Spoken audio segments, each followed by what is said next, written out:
और कहते हैं कि प्रभु मैंने आप पर शंका की थी,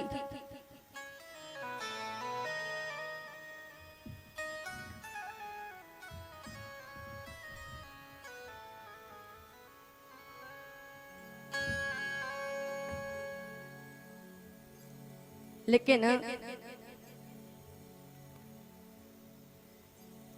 इस बार आपसे मैं कुछ पूछना चाहती हूँ। और कहती हैं कि बाबा एक बात बताओ, इस बार बस मैं आपसे यही जानना चाहती हूँ। और कहती हैं कि आप मुझे बस इतना बता दो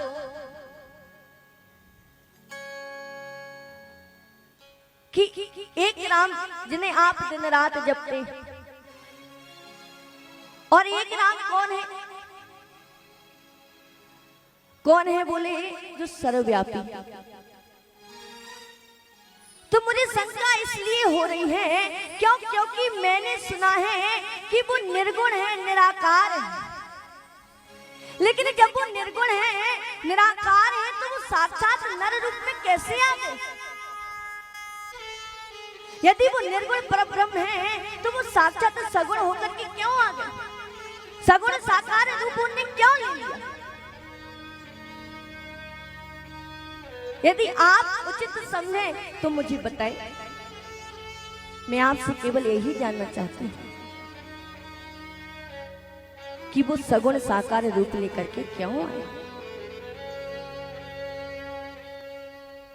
तो भोले बाबा ने जब सुना है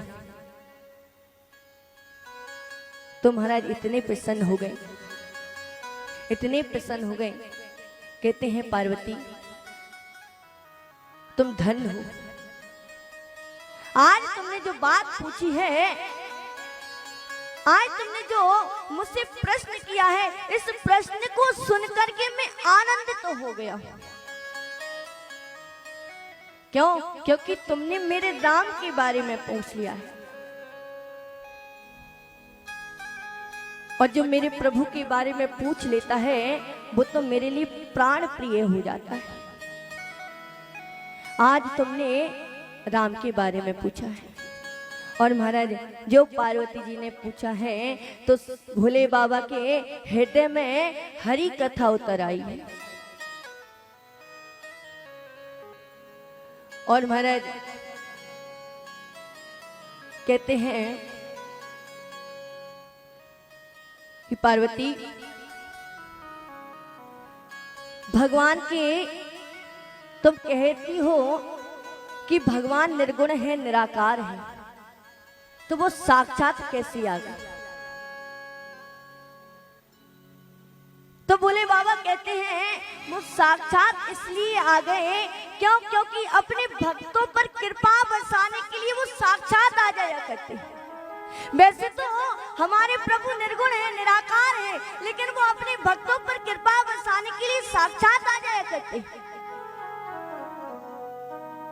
जैसे पानी का कोई आकार नहीं होता है, हमारे प्रभु का कोई आकार नहीं है, वो निराकार है।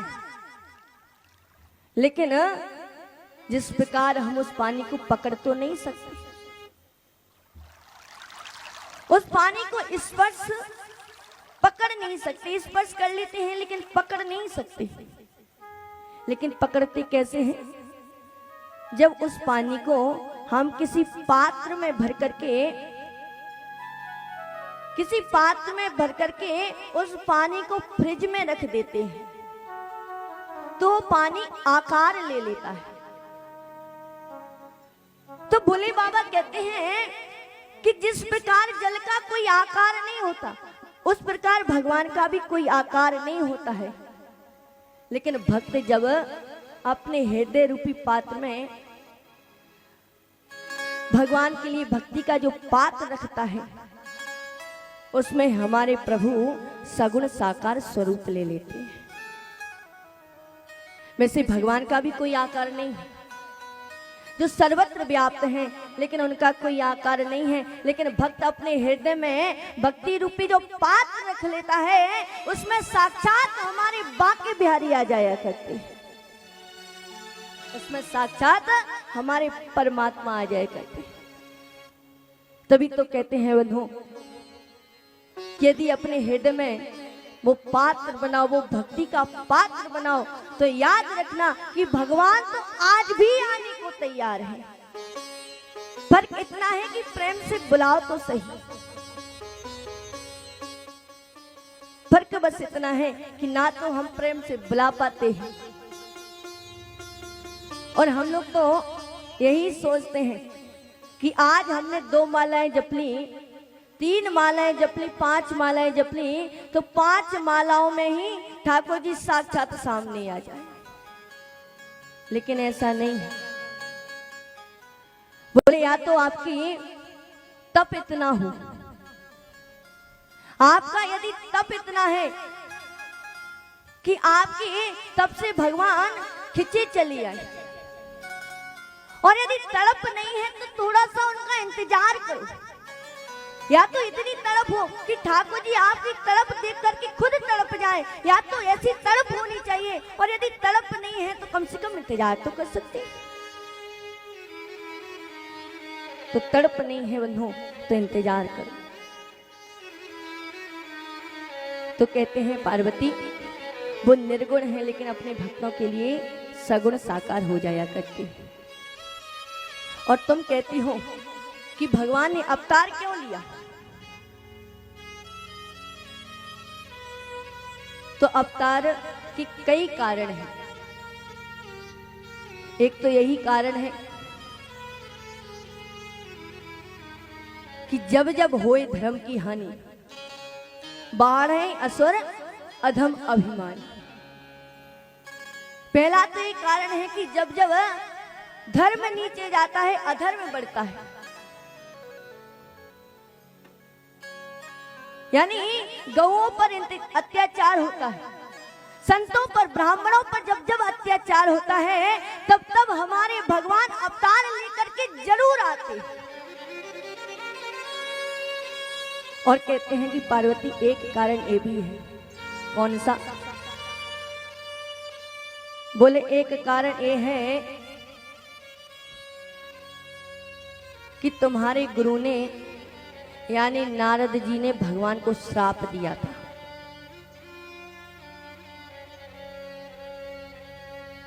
तो कहती हैं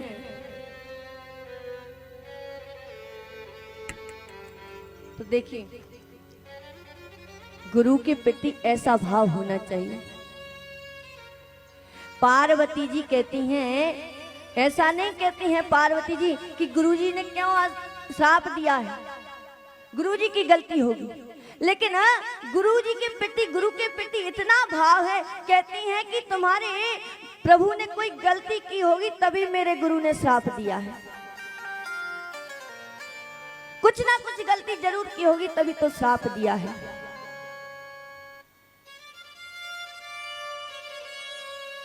तो हमारे भोले बाबा सुनाते हैं